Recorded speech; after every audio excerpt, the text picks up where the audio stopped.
नमस्कार, स्वागत है आपका।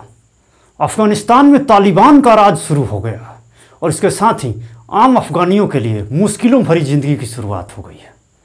दरअसल जब से तालिबान राज आया है अफगानिस्तान में, तब से आम अफगानी खौफ के साए में जी रहा है।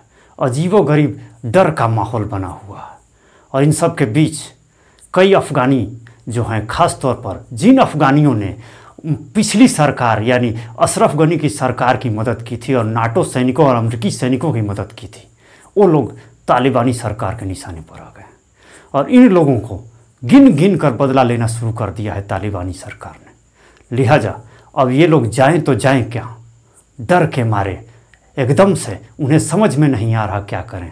कई अफगानियों जिन लोगों ने मदद की थी अमेरिकी सैनिकों की, उनके घरों पर पोस्टर चस्पा कर दिया गया जिसमें फरमान जारी कर दिया गया कि आप या तो तालिबानी अदालत में हाजिर हो जाएं या फिर मारे जाएं।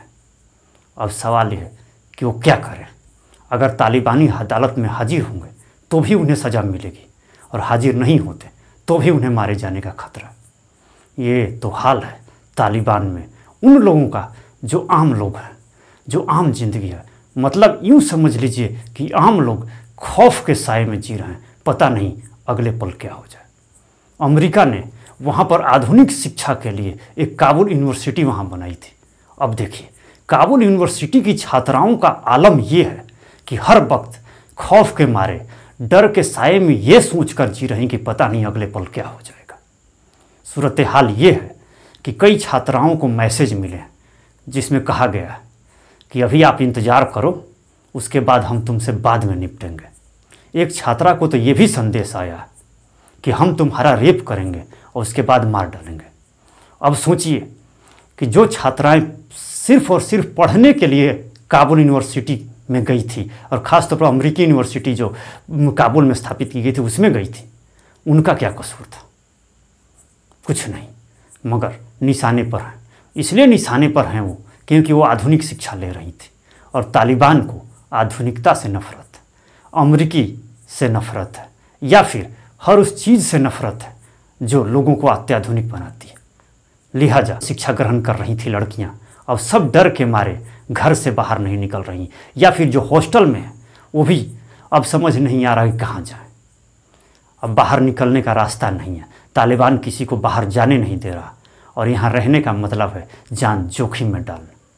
इन सब के बीच सूरत हाल ये है कि पूरे अफ़गानिस्तान में लोग डर के साए में ऐसे जी रहे हैं कि उन्हें मौका मिले तो वहाँ से निकल जाए, और जिन लोगों को मौका मिल रहा है ये पैदल ही अफ़गानिस्तान छोड़ के दूसरे देशों की तरफ रुख कर रहे हैं। स्थिति ये है कि लोग हज़ारों किलोमीटर पैदल चल के जा रहे हैं, मगर दिक्कत ये है कि ज़्यादातर पड़ोसी मुल्क शरण देना नहीं चाह रहे हैं। उनको लगता है क्यों बेवजह भीड़ बढ़ाई जाए। लिहाजा कई देशों ने तो, जो खास तौर पर इनके पड़ोसी देश हैं अफ़गानिस्तान के, उन्होंने अपने बॉर्डर सील करने शुरू कर दिए हैं और वहाँ पर सुरक्षा बढ़ा दी।